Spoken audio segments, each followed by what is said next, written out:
Hello, I'm Jose, and this is the Cinematic Dogma Podcast. I'm joined, as every week, by my motherly friend, Blake. Wise guy, huh? Take a walk. Thanks for having me. Happy to be here. Yeah. So, what do we watch this week? This week, we watched the 1980s action-packed mob thriller John Cassavetes, Gena Rowlands film Gloria. Yes. Period. I can attest. I can attest to that description. Why did we watch this movie?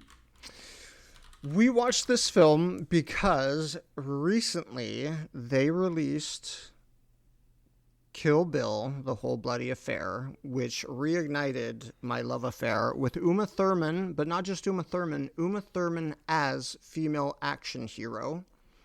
So I started to watch interviews with Uma Thurman, and she speaks in a very interesting way about growing up wanting not just to be an actress, but specifically wanting to be a female action star, but not one that's like in the Marvel universe, a female action star that's allowed to just be a woman. And she brings up this performance very specifically, Gena Rowlands in Gloria, as just a badass woman who at the end of the day is a woman, and how this is the only movie poster she has up in her home to this day. She worshipped Gena Rowlands growing up. She idolizes John Cassavetes as a filmmaker. And it was this interview that caused me to text you, and I'd be like, I said, I don't know anything about this movie, or John Cassavetes is a big gap in my film knowledge. Do you want to watch it? That's why we watched it. Okay. I think that I heard it. I think that it was on the Criterion Closet. Well, in the Criterion Collection, and some actors have picked it in the past. That was the only time that I heard about it, so it was like really surprised when you told me, oh, let's watch it. And it was like even more surprised that there was a 99 version by Sidney Lumet with Sharon Stone. Oh, is it a remake of this? Yes. Oh, I only read the description, and it was like, whoa. If I don't tell something to Blake, is that he's going to watch this shit. Dear Lord. Yep, but as a release from prison, Gloria finds herself the reluctant guardian of a young boy who has become the target of a ruthless multinational conglomerate. It's like similar in the elements. But it's like watered down even just from the description. They're like, let's make this boring corporation versus XCOM. It's a bit more on the nose. Wow. On the nose, because even the description, and I'm going to go into the description right now, is more subtle. Like this version, like the Cassavetes version, is a bit more subtle. So I guess that I need to summarize this. Yes, please. And this is like a 45, this is as old as I am, 45-year-old movie. So I may spoil some stuff, let's just be honest. Please do. Yeah, so, and I may also shortcut some stuff. Basically, Gloria is a woman played by Gena Rowlands that lives in New York. The story opens with a couple of people that trying to pack their stuff and their kids because they are running away from the mob. Everything is like pretty frantic, and in the last second, Gena Rowlands like just knocks on their door, and they trust their kid to them because they know that the mob are coming after them and they're probably going to get murdered.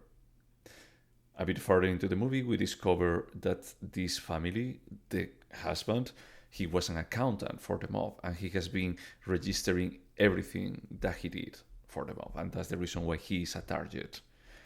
And they want their kids to survive. Only the kid like goes with her, and then the rest of the movie is basically Gloria trying to escape from the mafia that she was involved with, and just keep the kids safe. I would argue that that's the first half of the film Yeah, and she has like zero motherly instinct, and the kid has like zero survival instinct. The kid is like a 7-year-old kid that he thinks that he knows the world like completely. So he treats Gloria pretty poorly. Gloria never wanted kids. Gloria also, we discover that she used to be involved with one of the heads of the mafia. I don't know. I mean, I can go into more detail, but I think that that's like basically it. Yeah, the only thing I would disagree with is that the film isn't her running from the mafia the entire time. She goes on quite the offensive most of the film, where she goes onto their turf and hunts them down on their property. And I don't think that she's doing like a manhunt. I think that she's a bit more of a, hey, we're going to stay in this hotel and going to stay in this safe house.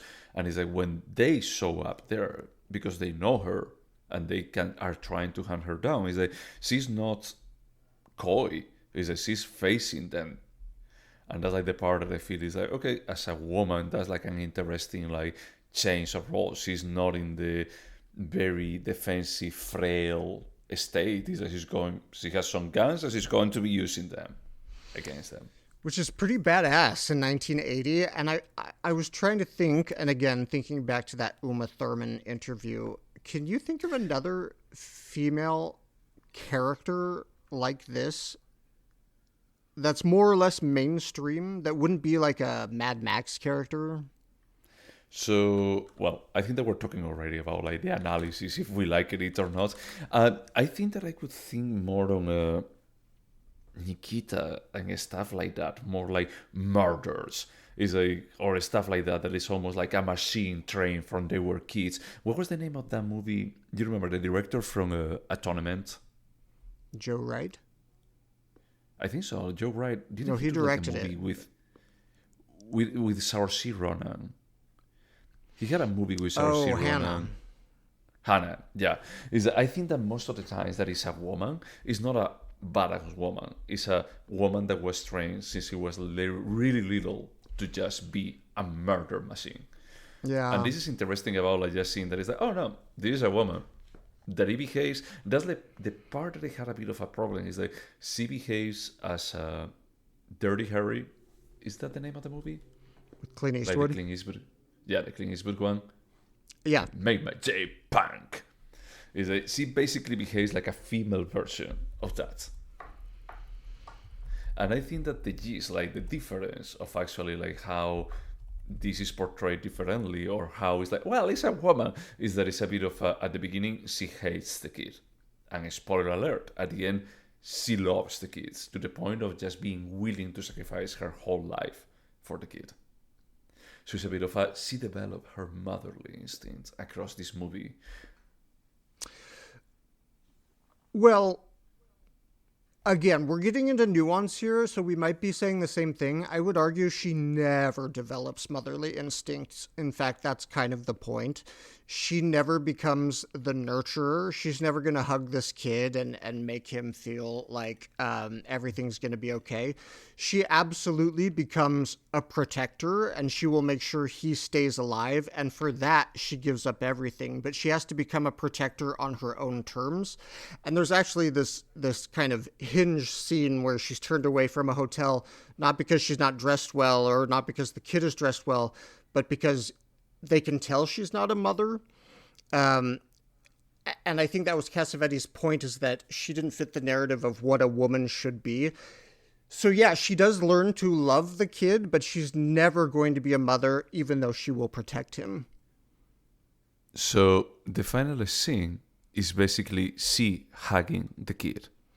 And do you think... And just like almost crying and kissing him while the kid like just caressing her. So I can see your point, but I don't think that Cassavetes actually lands that. I think that that's like a bit like he falls into the reduction. He says like, see, it's a woman.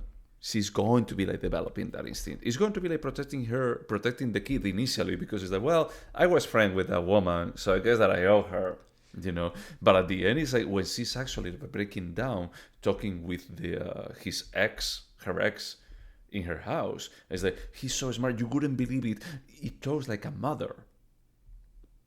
He talks like a fucking mother or a cat owner that is like, no, my cat is really special. He's like, no, no one cares about your kid or your cat. So I feel like you're making a bit of a disservice here. But I mean, mothers aren't the only one who hug.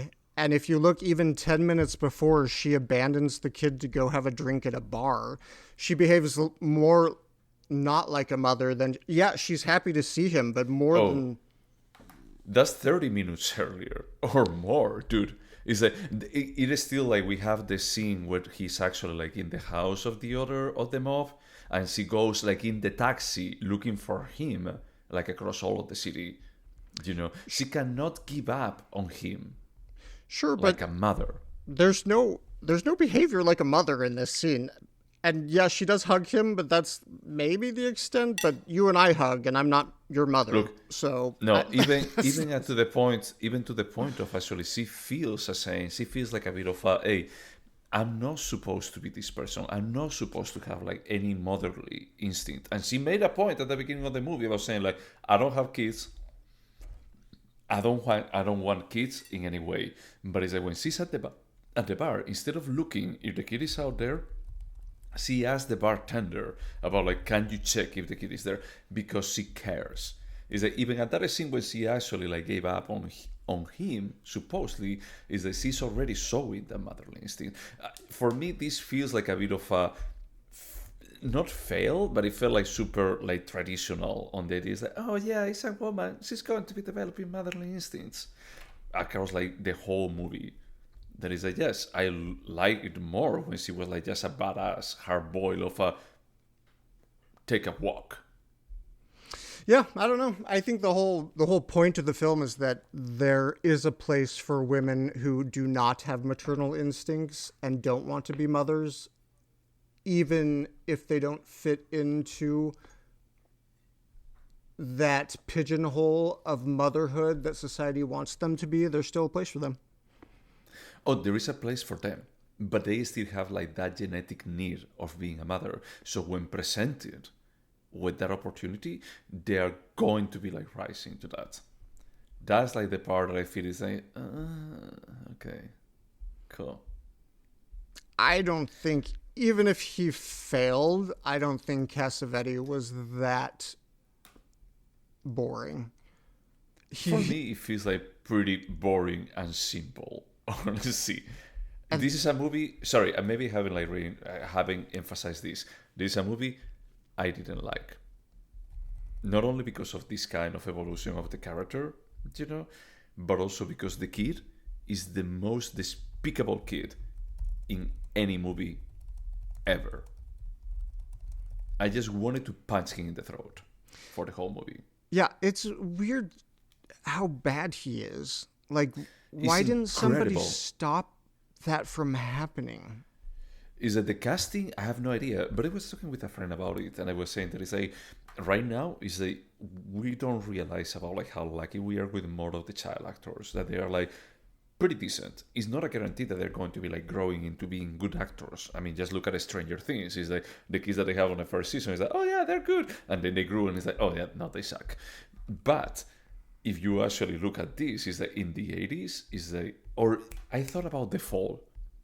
There is a hey, this girl, she was not a good actress, but Guy Pearce actually works with her, and it makes it like super enjoyable to see I their have no interaction. idea what movie you're talking about.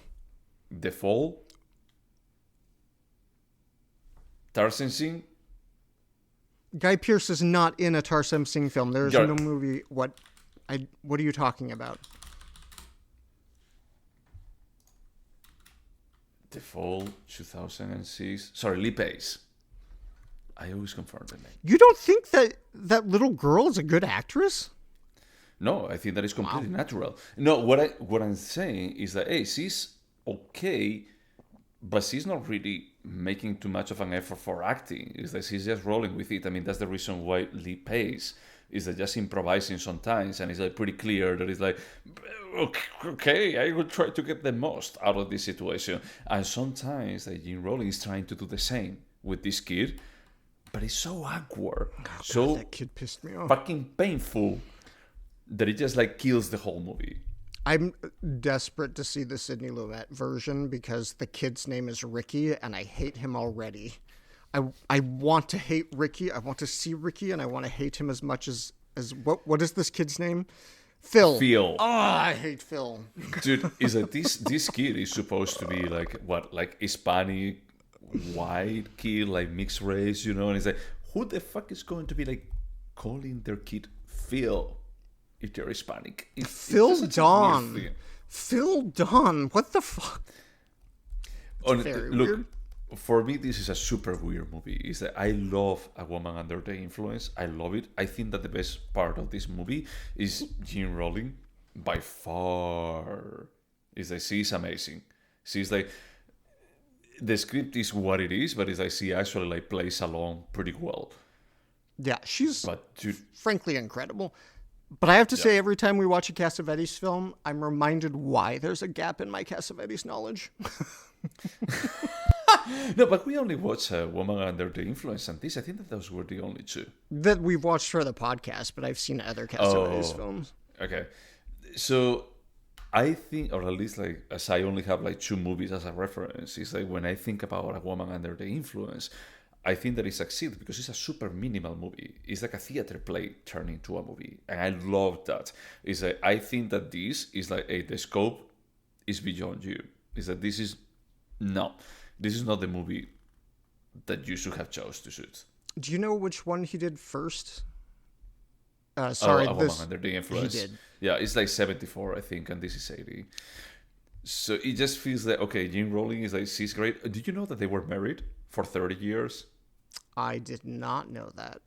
Yeah, they were married until he died in 86 or 88. Oh, that makes me super sad. Yeah.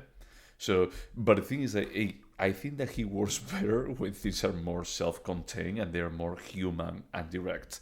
This one, it just felt like the part that I take as a human component, I don't like it, honestly. And then you casted this fucking kid that is probably one of the worst castings that I ever seen in my life. The kid is a complete mystery to me. I don't understand. I don't get it. He should have had. Yeah, big portions of this film were a failure to me. I completely agree, 100%. I am now a fan of Gena, whatever her name is. She was very good. She's amazing. She's like, hey, you do your best, honestly, because this is not an easy role. It's like I think that the script is not working for you. It's not making you any favor, and you're still having a blast doing this. It's like, and probably what they gave you to train with is like just doing like a Dirty Harry female impersonation, and you still do it like pretty well. It almost felt like some of the scenes that they were the first take that it did. But this is a question because you might know and I don't.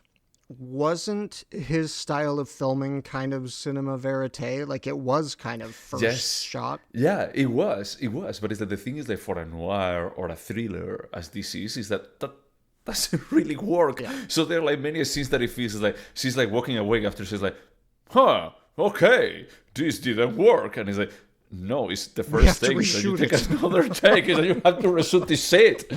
There is a scene where they are like trying, because they go like to the train station like 3 times. And all the times that she goes and it's like, hey, can I have a ticket for Pittsburgh? And then like a couple of guys like get close to her and it's like, oh yeah, I'm leaving. It feels like so awkward that it's like, maybe there is something else here, but clearly you didn't have a clear idea about like what you wanted to shoot. So it's like for a theater play, for something like A Woman Under the Influence, this works perfectly. But for this movie, especially when you have that kid, at the same time, it's such a train wreck. Half of the scenes such a train wreck that I feel like I didn't want to look at it. I want to know who financed this. Was it a studio film? I have no idea. But I think that it was big. I was talking with a friend yesterday and I asked him, hey, did you know about your role? He's like, yeah, it was like pretty big back in the day. But looking at it in perspective, by nowadays standard, it's like, oof. Oof, oof. There may be like a good idea here and good elements, and maybe that's the reason why Sidney Lumet went back to it in 1999. But dude, this is rough. That kind of blows my mind that it was like a did it have a big marketing budget? I have no idea. I mean, but the thing is what you were saying earlier is that maybe in 1980 we didn't have like so many female hard ass roles. This says it was a major studio released by Columbia, which is uncommon. Okay. Cassavetes self-financed most of his films. So maybe this was a studio gave him some money and he was like, what do I do with this? I'm going to cast the worst kid that I can find in New York. I'm going to buy the best Puerto Rican actor there is. There he is. That's Phil. And I love how Gena Rowlands like repeats multiple times like, you cannot speak English. It's like, you have been talking with this kid in English I for 30 didn't minutes. understand what that the was fuck? about. And the casual racism. I know New York was a different time, but whatever. All right. Yeah. The other thing that one thing that I enjoy is that just seeing another movie in New York in 1980. There is almost like just started at that point. I don't think that it was that dangerous, you know. But it's like I love how during that time, like 70s and early 80s, New York was portrayed in this like, oh my god, it's so dangerous. You're watching this movie from the safety of the Midwest. Never go. Don't go. Don't go to the big city. People die there. Well, in fairness, they're supposed to be in the Bronx, which apparently was real bad. Yeah, versus maybe in the 70s. Maybe it was a bit better. Okay, sure. But still is that they move around the city. You know, it's like I know. I mean, when she's like giving directions to the taxi, I'm pretty sure that they go to the Upper West Side. And there's just like Is that people hiding behind pillars all the time to like steal purses. yeah, it's going to be safe. Yeah. So overall, for me, this was like a what am I watching here? Well, Seriously, Cassavetes, I was defending you in A Woman Under the Influence. Why? another Cassavetes film under my belt. I can wait another 5 years before I see another. Before you forget about this Yep. one and you say that it's like, let's watch one more. I love A Maybe Woman Under the this thing will. Influence. Let's watch another one. Let's go over the questions. I don't think that's... Yeah, we need to talk more about that kid. Do you remember how he runs? He's so fucking distracting. He walks like... He's a hands. He has like a hands. I don't remember. Don't make me hate him anymore. Yeah. Okay. So, would you watch this movie again? I don't think I would. No. Okay, I don't think that I would either. I think that once is enough. Would you recommend Gloria? Probably as like a showcase for Gena Rowlands. Like I can imagine a conversation like that. Yeah. No. Yeah. I think that she's like very appreciative. Yeah, apparently she's really well respected. I'd love to find some more like of her best work and watch more of that. In fact, she actually plays Uma Thurman's mother in a well respected film. I kind of want to watch that at some point. Okay. I hear you on the part about like if someone asking about like Gena Rowling. I'm pretty sure that we could dig more into her filmography, but I wouldn't recommend this. I'm pretty sure that there has to be like other movies out there that actually showcase her That's under a fair. better lights. Yeah. Would you remember Gloria? Yeah, it's not a complex script. No, it's not. I would remember the kid, probably. I was like, this is the worst kid. This is the worst actor kid that By I've seen in my life. insect, by fly. I'm the man. I'm the man. Oh my god! And then he starts bleeding. Oh my god! Let's just forget that part. Yeah, I could remember as a bit of a cautionary tale to myself about like, don't go back. No Yeah, need. and don't take Yeah, we're strangers' kids. They're gonna get you in bed and call you their girlfriend. That's so weird that it seems like, well, I got in bed with him. That was so strange, yeah. Is there anything artistic about it? Let's just say yes. It's Gina, and Stop. Next. I wrote already down like yes, but only because of that, because of Gina. She does really good, but she does like way better than this movie deserves. That's a fair statement. Yeah, is it a timeless piece? That's a tough one. I'm gonna say this one's pretty rooted in a specific time. We're gonna call this one timely. Yeah, I love like the first scene that we see like a bus, and it feels so 70s at that point. That is that probably this movie was shot like 78 or 79, that you see like some people like jumping into the bus. Oh yeah, in the back. Across. And Oh, when like, they're going to the stadium. Yeah.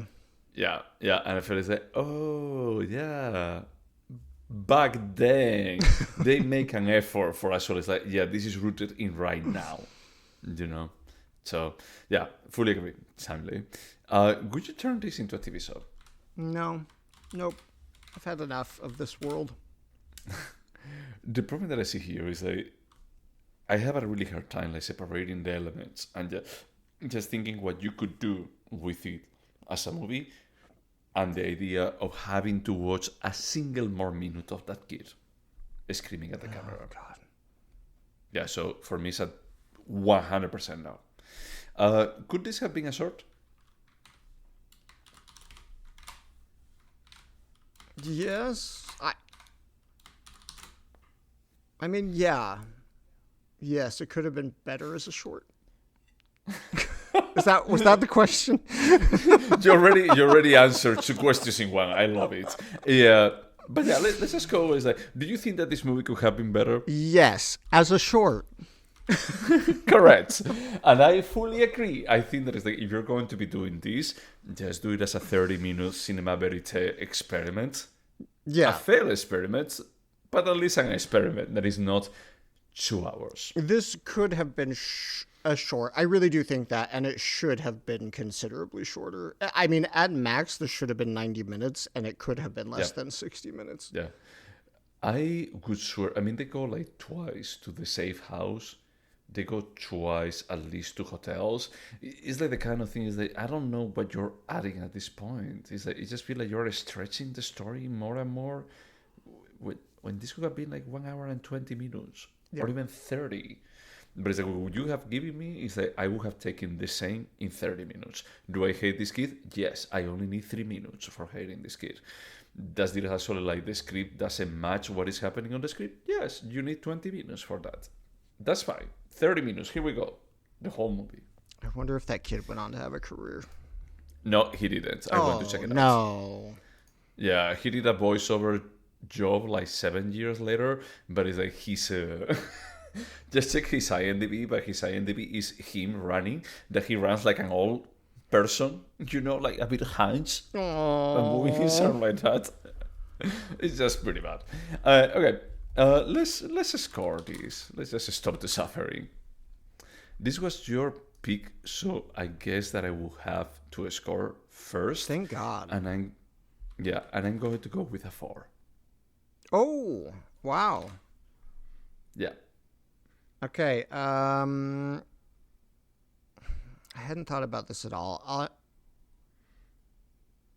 You can take one moment. I can just fill up like the silence, what you think, you know. If you could sing while I arrive at my score. I don't know. It's I between a won't 5 sing. or a 5.5, but yeah, your score has influenced me. I was going to go a 5.5, but I know. think Let's just go with a 5.5. No, but that's inflated. I think because I'm embarrassed I picked it. Let's go with a 5.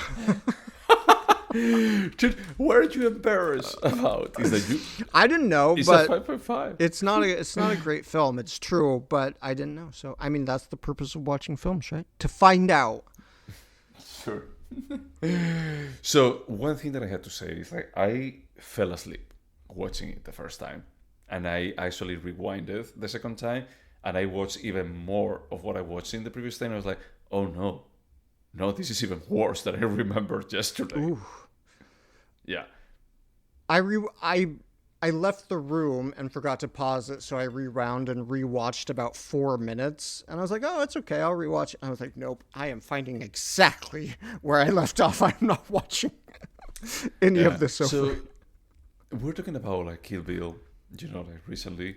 Is like Kill Bill is a movie that I don't, even if I am watching it at home, I don't want to check my phone. It's like I want to have my all undivided attention to this movie. This movie makes me thankful that we have phones because we can distract ourselves from the tragedies in our life. And from the movie we're watching. Yeah, that's what I was going to say. Like, this movie qualifies as a tragedy, honestly. Hey, anything else to say about Gloria? Just don't run out and see this one. And to everyone else out there, thank you so much for putting out with us. And until next time. Bye.